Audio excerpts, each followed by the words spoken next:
අයිබෝන් පුතේ මේ පාරවා සාමාන්‍ය පෙළ විභාගයට ලෑස්ති වෙන ගමන් ඇත්තේ. දැන් ඉතිහාසයටත් බය වෙලා ඇති. එහෙම නැත්නම් ඉතිහාසයේ අනුමාන මොනවද කියලා බලාගෙන ඇති.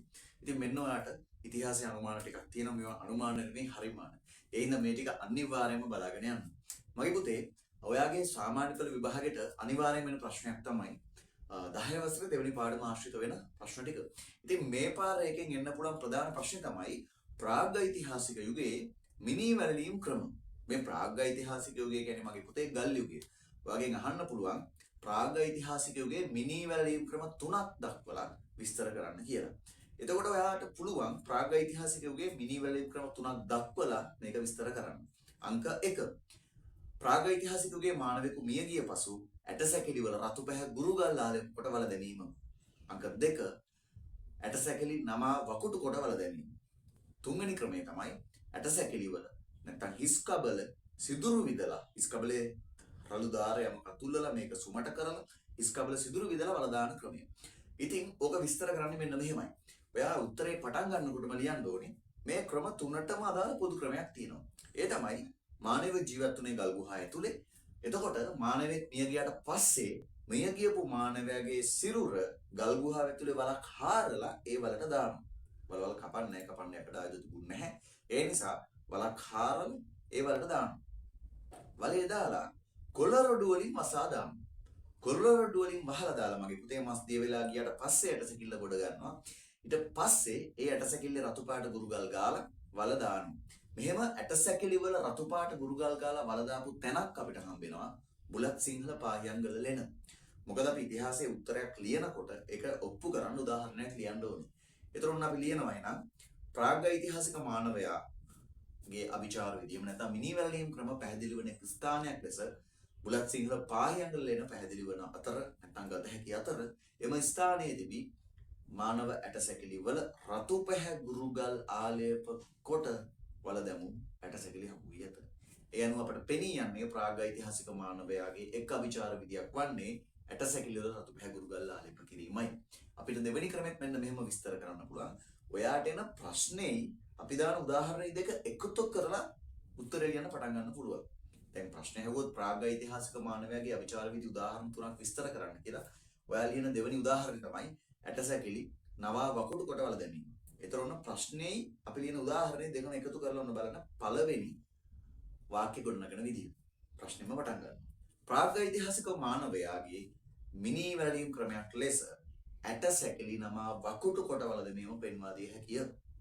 මියගිය මානවයාගේ ශරීරයේ වලක දමා කොළ රොඩු වලින් වසා දමා එහි මස් දිය වී ගිය පසු එම ඇටසැකිල්ල ගොඩගෙන එම ඇටසැකිල්ල නවා වකුටු කොට නැවත වල දැමූ ආකාරයේ ස්වභාවයක් කුරුවිට බටනබලා ලෙන ආශ්‍රිතව සොයාගෙන තිබේ.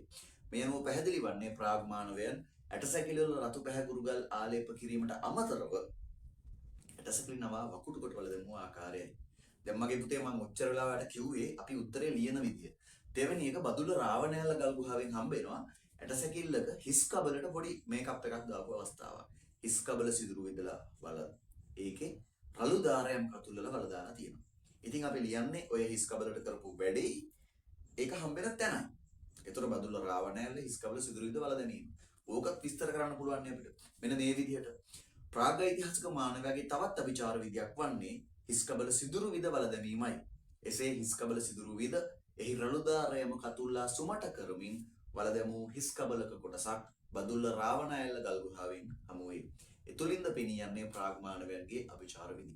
ඔන්න ඔය විදිහට වඩ ගන්න පුළුවන්. දෙවැන්න මේ පාර එන්න පුළුවන් ප්‍රධාන ටාගට් ප්‍රශ්නයක් තමයි මගේ පුතේ పూర్ව ඓතිහාසික යුගයේ තාක්ෂණය. එහෙම නැත්නම් මේ ප්‍රශ්නේ සකස් වෙනවා పూర్ව ඓතිහාසික යුගය ඉන් පෙර පැවති ප්‍රාග්ඓතිහාසික යුගයෙන් වෙන්වන්නේ කෙසේදයි විස්තර කරන්න. ඔයා දන්නවා ලෝකයේ ඕනම රටක පැරණිම යුගය තමයි ගල් යුගයේවත් ප්‍රාග්ඓතිහාසික යුගය. ඊට පස්සේ ආපු යුගය තමයි යකඩ යුගයේවත් ගල් යුගය. ඔය දෙකේ වෙනසක් නියහන්නේ. ඒතර අපි ලියන්න ඕන ගල් යුගය කොහොමද ඊට කලින් යුගයෙන් වෙනස් වෙන්නේ කියලා. මගේ පුතේ දැන් ගල් යුගයේ මිනිස්සු ගල් ගුහා ඇතුලේ ජීවත් වෙනකොට යකඩ යුගයේ මිනිස්සු ජීවත් වුණේ නිවාසවල. ප්‍රාග්ඓතිහාසික යුගයේවත් ගල් යුගයේ මිනිස්සු ගල් ආයුධ භාවිතා කරනකොට పూర్ව ඓතිහාසික යුගයේවත් යකඩ යුගයේ මිනිස්සු යකඩ භාණ්ඩ හදලා පාවිච්චි කරන්න පටන් ගත්තා. ඊළඟ එක ප්‍රාගෛතිහාසික යුගයේ මිනිස්සු ආහාර පුච්චලා සහ මුවෙන් අනුභව කරනකොට පූර්ව ඓතිහාසික යුගයේ මිනිස්සු ආහාර අවියලා කෑවා. දැන් ආහාර උයලා කෑවා කියන එක තාක්ෂණික ලක්ෂණයක් නෙමෙයි. හැබැයි ආහාර උයන්න යාලා මැටිබඳුන් නිෂ්පාදනය කරගත්තා. එහෙනම් මම ආයේ ප්‍රශ්නේ කියන්නම්. ප්‍රාගෛතිහාසික යුගයට වඩා පූර්ව ඓතිහාසික යුගයේ වෙනස් වෙන්නේ කොහොමද? එහෙම නැත්නම් පූර්ව ඓතිහාසික යුගයේ තාක්ෂණීය උදාහරණ තුනකින් විස්තර කරන්න. අංක 1 යකඩ භාණ්ඩ භාවිතා කිරීම. අපිට මේ කාලේ යකඩ භාණ්ඩ භාවිතා කරපුවාට හම්බෙන පැරණිම සාක්ෂිය තමයි බෙරගල සුසානයකින් හම්බෙන යබොර කැබැල්ල. ඒක ක්‍රිස්තු පූර්ව 2400ට අයිති. වර්ෂය මතක නම් අල්ලලා දාන්න. ඊළඟට මේ කාලේ අපිට හම්බෙන උඩරංච මඩම නිවාසයේ තිබිලා කාන්තාවන් ඇස් අඳුම් තියන්න භාවිතා කරපු ලෝහ කූරක්. ඒතර ඔය දෙක උපයෝගී කරගෙන තමයි අපි උත්තරේ ගොඩනගන්නේ. ඒක අර මං කලින් කියපු විදිහට මොන්න පටන් ගන්නවා. පූර්ව ඓතිහාසික යුගය ඉන් පෙර පැවති ප්‍රාගෛතිහාසික යුගයට වඩා වෙනස් වන එක් ආකාරයක් වන්නේ යකඩ භාණ්ඩ භාවිතා කිරීමයි. අපි ලියනවා ඉතින් ගල් යුගයේ මිනිස්සුන්ගේ චුට්ටක් එයාලා පාවිච්චි කරපු විදිහ. ප්‍රාගෛතිහාසික මානවයන් ගල් ආයුධ භාවිතා කළ අතර පූර්ව ඓතිහාසික යුගය වන විට තාක්ෂණයේ දියුණු වෙමින් ඔවුන් යකඩ භාණ්ඩ භාවිතා කිරීමට හුරු විය. උදාහරණයක් ලෙස බෙරගල සුසානයකින් ක්‍රිස්තු පූර්ව 2400ට ඈත් යබොර කැබැල්ලක් හමු වී තිබේ. එසේම උඩරංචා මඩම නිවාසයේ තිබී කාන්තාවන් ඇස් අඳුම් තැබීමට භාවිතා කළ ලෝහ කූරක්ද හමු වී තිබේ. එසේම ඔවුන් කෘෂිකාර්මික දිවිපෙවතක් ගත කළ හේතුවෙන් විවිධ භාණ්ඩ සකස් කර ගැනීම සඳහා යකඩ නිර්මාණය කරගෙන ඇත. ඔන්න ලියනවා. දෙවැනි එක මගේ පුතේ නිවාස ඉදිකිරීම. අපිට පූර්ව ඓතිහාසික යුගයේ නිවාසයක නටබුන් හම්බෙනවා උඩරංච මඩමේ. උඩරංච මඩමේ නිවාසයේ අත්තිවාරම කැණීම් කරාම අපිට හම්බ වෙනවා මේ අත්තිවාරම දාලා තියෙන්නේ ගල් වලින්. ඒතර ගල් අත්තිවාරමක් මත පොළවට ලම්බකව, ඒ කියන්නේ පුතේ පොළවට කෙලින් බිත්ති බැලලා තිනවා. ඒක හොඳ තාක්ෂණික ලක්ෂණයක්. ඒක වරිච්චි ක්‍රමයට තමයි බැලලා තියෙන්නේ. ඊළඟට මේ නිවාසයේ කොටස් දෙකකට වෙන් කරලා තියෙනවා. ඉදිරිපස කොටසයි පිටුපස කොටසයි. ඒතර මැද බිත්තියක් තිබිලා තියෙනවනේ. ඇත්තටම උඩරංච මඩම ෆවුන්ඩේෂන් එක. එහෙම නැත්නම් අත්තිවාරමේ තියෙනවා මැදිනුත් අත්තිවාරමක කොටසක්. හැබැයි මේ අත්තිවාරමේ මැද තියෙනවා කණු වලවල් දෙකක්. යම්කිසි කණු දෙකක් හිටවලන්න පුළුවන් වලවල් දෙකක්. එකෙන් උපකල්පනය කරනවා අපි ඉදිරිපස්සේ නම් පිටුපසට යන මැද බිත්තියක් තිබුණා. ඒ මැද බිත්තියෙන් තිබිලා තියෙනවා උළුවස්සක්. ඊළඟට ගෙබිම මැටි අතුරලා සකස් කරලා තියෙනවා. මුළු තැන්ගේ නිවාසයෙන් එපිට තිබිලා තියෙනවා. ඉතින් ඔය විස්තර ටික ඔන්න අපි උත්තරයට ගලපනවා. පූර්ව ඓතිහාසික යුගයේ තාක්ෂණික ලක්ෂණයක් වන්නේ එහෙම නැත්නම් පූර්ව ඓතිහාසික යුගයේ ඉන් පෙර පැවති ගල් යුගයට නැත්නම් ප්‍රාගෛතිහාසික යුගයට වඩා වෙනස් වන කාරණාවක් වන්නේ නිවාස ඉදිකිරීමයි. ගල් අත්තිවාරමක් මත පොළවට ලම්බකව වරිච්චි ක්‍රමයට බිත්ති බඳිමින් මෙම යුගයේ නිවාස ඉදි වූ අතර උදාහරණයක් ලෙස උඩරංචා මඩමෙන් හමුවන නිවාසය පෙන්වා දිය හැකිය. එසේ ඉදිකර නිවාසයේ වහලය ඉලුක්කෝ පිදුරු වැනි යමකින් සෙවිලි කරන්නට ඇත. විශේෂයෙන් නිවාසයේ ඉදිරිපස සිට පිටුපසට යාමට සඳහා උළුවස්සක් පැවති බවට තොරතුරු හමුවන්නේ උඩරංචා මඩම නිවාසයේ අත්තිවාරමේ තිබූ හමු වූ කණුවලවල් දෙකෙනි. එසේම මුළු තැන්ගය නිවාසයට එපිටින් ඉදිකොට තිබී ඇත. මේ අනුව පැහැදිලි වන්නේ පූර්ව ඓතිහාසික වැසියා ස්ථීර වාසීතාවය ඔස්සේ නිවාස ඉදිකර ඇති බවයි. දෙවැන්න මගේ පුතේ මැටි භාණ්ඩ නිෂ්පාදනය කිරීම. මැටි භාණ්ඩයක් හදනවා නම් මෙන්න මේ පියවර ටික ඕනේ. අපි ඒක උත්තරයට ලියන්න වෙනවා. මැටි බඳුනක් හදනවා නම් සුදුසු මැටි වර්ගයක් තෝරගන්න. හැම මැට්ටෙම බෑ. සුදුසු මැටි වර්ගේ තෝරාගෙන ඒක පදම් කරන්න ඕනේ. ඊළඟ මේ යුගයේ මිනිස්සු මැටි බඳුන් හදලා තියෙන්නේ සකපෝරුව පාවිච්චි කරලා. සකපෝරුව පාවිච්චි කරලා හදපු මැටි බඳුන් අවුවේ වේලලා පාවිච්චියට අරන් තියෙනවා. හැබැයි ඒ අවුවේ වේලලා පාවිච්චියට ගත්තේ ඒවා අරගෙන තියෙන්නේ කෑම උයන්න නෙවෙයි. ධාන්‍ය වර්ග ගබඩා කරලා තියෙනවා. කෑම වර්ග උයන්න හදපු මැටි බඳුන් උදුනක පුච්චලා තියෙනවා. ඒ කියන්නේ පෝරණයක පුච්චලා තියෙනවා. ඒතර එහෙම පුච්චද්දී මැටි බඳුන අරගෙන මැටි බඳුන ඇතුළට පිදුරු දාලා තියෙනවා. එහෙම නැත්නම් දහයිය දාලා ඒ මැටි බඳුන උදුනේ මුණින් නවලා තමයි පුච්චලා තියෙන්නේ. ඒතර කවදාවත් උදුන ඇතුළ පිච්චෙන්නේ නැහැ නේ පුතේ. මොකද ඇතුලේ දහයිය පුරවලා තියෙන නිසා ඇතුළ ගිනි ගන්නේ නැහැ. ඔක්සිජන් නැහැ. හැබැයි පිට හොඳට රතු පාට වෙනවා. ওই මැටි බඳුන් හැදීමේ ක්‍රමයට අපි කියනවා කාල රක්ත මැටි බඳුන් කියලා. ඔහොම මැටි බඳුන් අපිට හම්බ වෙනවා උඩරංච මඩම, හල්දුම් මුල්ල, බෙරගල. දැන් ඕක අපි රචනා උත්තරයකට ගොඩ දාන්නේ මෙන්න මෙහෙමයි. පූර්ව ඓතිහාසික යුගයේ ඉන් පෙර පැවති ප්‍රාගෛතිහාසික යුගයට වඩා වෙනස් වන ප්‍රධාන ලක්ෂණයක් වන්නේ මැටි භාණ්ඩ නිෂ්පාදනය කිරීමයි. එහිදී ඔවුන් මැටි භාණ්ඩ නිෂ්පාදනය කළ බවට උඩරංච මඩම, හල්දුම් මුල්ල සහ බෙරගල යන ස්ථාන වලින් හමු සාක්ෂි මගින් පැහැදිලි වේ. එහිදී සුදුසු මැටි වර්ගයක් තෝරාගෙන එය පදම් කරගනිමින් සකපෝරුව නම් දියුණු උපකරණය භාවිතා කරමින් పూర్ව ඓතිහාසික වැසියන් මැටි භාණ්ඩ නිෂ්පාදනය කරගෙන තිබේ. එම මැටි බඳුන් උදුනේ පුලුස්සන විට ඇතුළත දහයියා පුරවා උදුනේ මුණින් නවා පුලුස්සාගෙන ඇත. මෙම මැටි බඳුන් හැඳින්වීම සඳහා කාල රක්ත මැටි බඳුන් යන වචනය භාවිතා වේ. මේ අනුව පැහැදිලි වන්නේ పూర్ව ඓතිහාසික යුගයේ ඉන් පෙර පැවති ගල් යුගයට වඩා වෙනස් වන බවයි. අපි දැන් තාක්ෂණය ගැන ලිව්වා නම් ඔක අන්තිමේදී මෙහෙම කරකවනවා. పూర్ව ඓතිහාසික යුගයේ ඉන් පෙර పూర్ව ඓතිහාසික යුගයේ තාක්ෂණය ඉහත දක්වන ලද නිවාස ඉදි කිරීම, මැටි භාණ්ඩ නිෂ්පාදනය කිරීම සහ යකඩ භාණ්ඩ නිෂ්පාදනය කිරීම තුළින් මනාව පැහැදිලි වේ. ඔන්න ඔය විදිහට වාට උත්තරේ ගොඩ දා ගන්න පුළුවන්. ඊළඟට මගේ පුතේ එන්න පුළුවන් ගල් යුගයේ එහෙම නැත්නම් ප්‍රාග් ඓතිහාසික යුගයේ මිනිස්සුන්ගේ ජීවන රටාව ගැන චුට්ටක් බලාගෙන යන්න හරි ලේසි. මේ යුගයේ මිනිස්සු ජීවත් වුණේ ගල් ගුහා තුළ. එහෙනම් ගල් ගුහා තුළ ජීවත් වුණා කියලා ලියලා දන්න ගල් ගුහා දෙක තුනක් ලියන්න.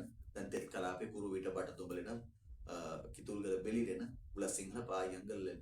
අපි වියලි කලාපයට යනකොට පොතාන පිදුරංගල අලිගල වගේ ගල් ගුහා ගන්න පුළුවන්.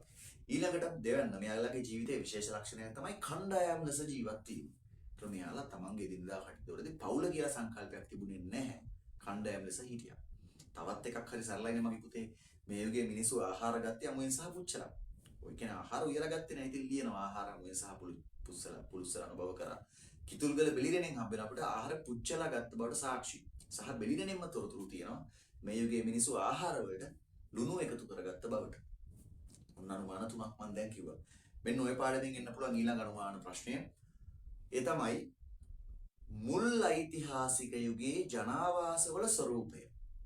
උදාහරණ තුනකින් විස්තර කරන්න. පුතේ ප්‍රාග් ඓතිහාසික යුගය, పూర్ව ඓතිහාසික යුගය, ඊට පස්සේ ඉන්නේ මුල් ඓතිහාසික යුගය. මුල් ඓතිහාසික යුගය කියලා කියන්නේ සාමාන්‍යයෙන් අනුරාධපුර රාජධානිය බිහි වෙලා මහසෙන් වගේ රජවරු බිහි වෙන කාලේ දක්වා. ඒ කියන්නේ උදාහරණයක් විදිහට ගත්තොත් ක්‍රිස්තු පූර්ව 450යි ක්‍රිස්තු වර්ෂ 300යි වගේ අතරක කාලේ. හරි. ඒක ඔයාලට මේ මොහොතේ ඔළුවේ නැති වුණත් මුල් ඓතිහාසික යුගයේ ජනාවාසවල ස්වරූපය. බබෝ ජනාවාසයක් කියන්නේ මිනිස්සු ජීවත් වෙන තැනක්. ස්වරූපය කියන්නේ හැටි. ජනාවාසයක් කියන්නේ ගමක්ම නෙමෙයි. ගමක් කියලා ගන්න පුළුවන්. නගරේ ගන්නත් පුළුවන්. ඉතින් අපෙන් අහන්නේ මුල් ඓතිහාසික යුගයේ ජනාවාසවල ස්වරූපයනේ. මෙන්න පළවෙනි එක. මුල් ඓතිහාසික යුගයේ ජනාවාස බිහි වෙනවා විවිධ වෘත්තීන් පදනම් කරගෙන. අපි හිතමු ගොවියෝ වාසය කරන වෙනම ගම්මාන ටිකක් තිබ්බා. ඒවේ ආහාර නිෂ්පාදනය කරා. ඊට අමතරව ගවයෝ පාලනය කරන ඒවා. කියන්නේ ගවයෝ රැක බලාගෙන පස්බෝ රස, කිරි, දී කිරි, ගිතෙල්, බෙන්ඩරු, මෝරු. ඒවා ඒ කාලේ ජනතාවගේ අවශ්‍යතාව. ඒවා නිෂ්පාදනය කරන ගම්මාන වෙනම තිබ්බා. ඊට පස්සේ මැණික් ගරන, මැණික් උපදමන, මැණික් ආශ්‍රිත වැඩ කරන ගම් වෙනම තිබ්බා. ඒතර අපිට පේනවා මුල් ඓතිහාසිකයේ සමහර ජනාවාස නැත්නම් ගම්මාන විවිධ වෘත්තීන් අනුව විතරක් පෙළ ගැහිලා තියෙනවා. සකස් වෙලා තියෙනවා. එහෙනම් අපි උත්තරයට ලියනකොට විවිධ වෘත්තීන් අනුව ජනාවාස බිහිවීම. పూర్ව ඓතිහාසික යුගය ගැන නෙවෙයිනේ අපි දැන් මේ කතා කරන්නේ. මුල් ඓතිහාසික යුගය ගැනනේ. එහෙනම් අපි පටන් ගන්නෙ උත්තරේ ලියන මුල් ඓතිහාසික යුගය කියලා. මුල් ඓතිහාසික යුගයේ ජනාවාස ස්වරූපය පිළිබඳ අධ්‍යයනය කිරීමේදී පැහැදිලි වන කරුණක් වන්නේ මුල් ඓතිහාසික යුගයේ ජනාවාස වෘත්තීන් අනුව බිහි වූ බවයි. උදාහරණයක් ලෙස කෘෂිකර්මාන්තයේ නියුක්ත වෙමින් ආහාර නිෂ්පාදනය කළ ගම්මාන තිබුණු අතර ඒවා කසීකාර ගම්මාන නම් විය. එසේම ජනතාවගේ එදිනෙදා පෝෂණ අවශ්‍යතාවයේ සපුරන ගව පාලනයේ යෙදුණු ගම්මාන ගෝපාල ගාම ලෙස නම් විය. විශේෂයෙන් ගවයාගෙන් පස්ගෝ රස ලබා ගැනීම සිදු විය. එසේම ජනතාවට අවශ්‍ය කරන බලන් නිෂ්පාදනය කරන ගම්මාන සහ කුලායත් ගම්මාන වෙනම පැවති අතර ඒවා කුම්භකාර ගම්මුව අතර දීවරයන් වාසය කළ ගම්මාන කේවට්ට ගාම විය. ඔන්නම ලියන්න පුළුවන්. ඊළඟට අපිට මුල් ඓතිහාසික යුගයේ ජනාවාස දිහා බැලුවම පේන තව එකක් තමයි ඒවා ප්‍රමාණාත්මක වෙනස් වෙලා තියෙනවා. ඒ කියන්නේ එක එක ප්‍රමාණි ජනාවාස තිබ්බා. උදාහරණයක් කුඩාම මිනිස්සු කියන්නේ ජන කොට්ටාශයක් වාසය කරපුවට ගම්මාන කියලා කිව්වා. සාමාන්‍යයෙන් ගම පවුල් 10ක් 15ක් 20ක් වගේ ප්‍රමාණයක්. ඊට වඩා විශාලම ජනතාවක් වාසය කරපුවට අපි කිව්වා පුර කියලා. නගර නෙවෙයි පුර. දැන් විජයත් එක්ක ආපු අනුරාධ ඇමතිවරයා අනුරාධ ගම හදනවා. හැබැයි පණ්ඩුකාභය කුමාරයා අනුරාධ ගමට ඇවිල්ලා ඒක වටේ සීමාවක් ලකුණු කරලා ඒකට එන්න දොරටු 4ක් පිහිටවලා ඒ අනුරාධ ගාමේ සීමා ඇතුලේ එක පැත්තක පාක් එකක් හදලා කියන උද්‍යානයක් හදලා අනෙක් පැත්තේ ආගමික ස්ථාන ටික හදලා ක්‍රමානුකූල මාර්ග පද්ධතියක් හදලා වැසිකිලි 22ක් හදනවා. ඒ කියන්නේ ඒක තවදුරටත් ගමක් වෙන්නේ නැහැ. ඒක ධනවතුන්ට සැප පහසුවෙන් ඉන්න ආරක්ෂිත තැනක් වෙච්ච නිසා ලංකාවේ බොහෝ ධනපතියෝ අනුරාධගමට එනවා. ඉතින් අනුරාධගම ජනාකීර්ණ වුණාට පස්සේ ඒක ගමක් නෙමෙයි පුතේ, පුරයක්. පුරයක් කියලා කියන්නේ අතිවිශාල ජනතාවක් වාසය කරන එක. ලංකාවේ දෙවනි රාජධානිය පුලස්තිපුර. පොළොන්නරුවේ නමත් පුරයක්. පුලස්තිපුර. අනුරාධපුර සහ පොළොන්නරු රාජධානි දෙකම තියෙන කාලේ ලංකාවේ දකුණේ මාගම තිබ්බා. මාගම්පුර. එහෙනම් ඔන්න අපි ලියනවා මුල් ඓතිහාසිකයේ ජනාවාස ස්වරූපය ලියද්දී ප්‍රමාණාත්මකව ජනාවාස බිහිවීම. කුඩාම ජනාවාස ගම, විශාලම ජනාවාස පුර, පුරයයි ගමයි අතරමැද තිබ්බා නකර. නගර නෙවෙයි නකර කයන්න. ඔන්න එහෙනම් තව එකක් හරි. ඊළඟට මේ මුල් ඓතිහාසික යුගයේ ජනාවාස දිහා බැලුවම අපිට පේනවා ගොඩක් ගම්මාන බිහි වුණේ වැවක් ළඟ. ඇයි වැවක් ළඟම ගම්මාන බිහි වුණේ? මුල් ඓතිහාසික යුගයේ වෙනකොට අපේ මිනිස්සුන්ගේ ප්‍රධාන ජීවනෝපාය වුණේ කෘෂිකර්මාන්තය. කෘෂිකර්මාන්තය කරගෙන යන්නත් අපි ජීවත් වුණේ වීලි කලාපෙනේ. ඉතින් අපිට ජලය තිබුණේ නැහැ. ඒ නිසා ගමේ ඉන්න කීප දෙනෙක් එකතු වෙලා ගම ළඟ වැවක් හදාගත්තා. එහෙනම් අපි ලියනවා වැව් ආශ්‍රිතව ජනාවාස බිහිවීම කියලා. ඒක මෙන්න මෙහෙම ලියන්න පුළුවන් පුතේ. මහා වංශයේ තියෙනවා වැව් ගම්මාන 4ක් ගැන. හොඳට අහගන්න, ලියා ගන්න. කඩහවාපි ගාම, සුමන වාපි ගාම, විහාර වාපි ගාම, හුන්දරි වාපි ගාම. සුන්දරි නෙවෙයි පුතේ, හුන්දරි. එක්සෑම් එකේ කෙටි පේපරේ අහන්න පුළුවන් ඔන්න ඔය ගම්මාන තුනෙන් එකක් දීලා අතරමැදට වෙන ගමක් රිංගෝ. රිංගල අහනවා පහත සඳහන් ගම්මාන අතරින් වැව් ගමක් නොවන්නේ කියලා. මම ඒක අතිරේක කරුණක් කිව්වේ. එහෙනම් ඔන්න මුල් ඓතිහාසික යුගයේ ජනාවාස ස්වරූපය දිහා බලනකොට අපිට පේනවා වැවක් මුල් කරගනිමින් ගමක් බිහිවීම. අපි ඉතින් තරු ලකුණක් දාලා ලියනවා වැවක් මුල් කරගනිමින් ගම්මාන බිහිවීම කියලා. එහෙම ලියලා ඒකට අදාළ විස්තරය කරන්න ඕනේ. එතකොට ලියන්නේ ඇයි වැවක් ළඟ නැත්නම් ගමක් ළඟ වැවක් හදාගත්තේ? ඒවට උදාහරණ මොනවද? ඔන්න බලන්නකෝ මම උත්තරේ ලියන විදියම කියන්නම්. මුල් ඓතිහාසික යුගයේ ජනාවාස ස්වරූපය පිළිබඳ අධ්‍යයනය කිරීමේදී වැවක් මුල් කරගනිමින් ජනාවාස බිහිවීම පෙන්වා දිය හැකිය. එසේ වැවක් මුල් කරගනිමින් ගම්මාන බිහිවන්නේම කෘෂිකර්මාන්තය සඳහා අවශ්‍ය ජලය ලබා ගැනීමටයි. විශේෂයෙන් වියලි කලාපයේ ජනාවාස ව්‍යාප්ත වී තිබූ හේයින් ඔවුන්ට වර්ෂය පුරා වර්ෂාව නොමැති වීම මත මෙසේ වැව් නිර්මාණය කරගනු ලැබිය. ඒවා කුඩා ප්‍රමාණයේ ගම් වැව් වූ අතර එසේ දියුණු වූ වාපි ගාම 4ක් පිළිබඳව මහා වංශයේ සඳහන් වේ.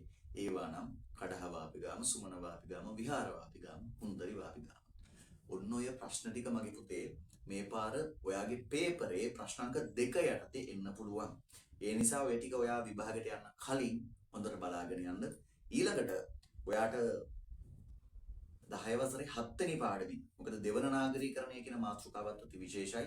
ඒකෙන් එන්න පුළුවන් මාතෘකා ටික ඊළඟ වීඩියෝ එකේ සාකච්ඡා කරනවා.